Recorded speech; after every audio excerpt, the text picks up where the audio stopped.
8 दिवसांपासून कोल्हापूर शहर आणि परिसरात पडणाऱ्या मुसळधार पावसामुळे पंचगंगा नदीला महापूर आलाय।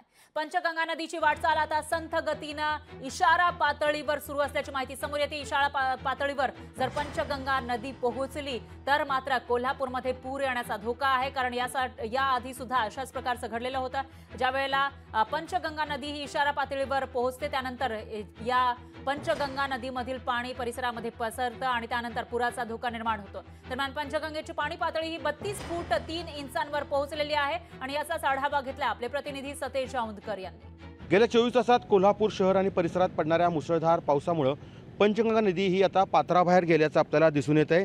जवळपास या नदीवरील आणि जिल्ह्यातील अन्य नदींवरील देखील 55 बंधारे हे पाण्याखाली गेल्यामुळे वाहतूक मोठ्या प्रमाणावरती विस्कळीत झालेली आहे। सध्या पंचगंगा नदीची पाणी पातळी ही 32 फूट 3 इंचावरती पोहोचली असून धोका पातळी असेल ती 43 फूट आहे, तर इशारा पातळी 39 फूट आहे।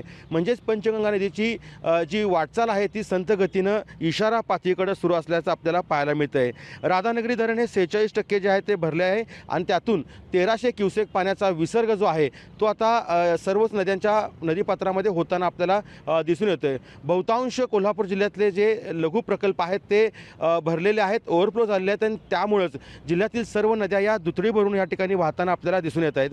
त्यामुळं आज कोल्हापूर जिल्ह्याला जो आहे तो भारतीय हवामान खात्यानं येलो अलर्ट आहे तो दिलेला आहे आणि याच पार्श्वभूमीवरती जी पंचगंगा नदीची वाटचाल आपण पाहतोय ही कुठेतरी आता संथ गतीनं इशारा पातळीकडे होताना आपल्याला दिसून येत आहे। सतेज औंधकर, लोकशाही मराठी, कोल्हापूर। लोकशाही मराठी, ऐका, पहा, जागरूक रहा।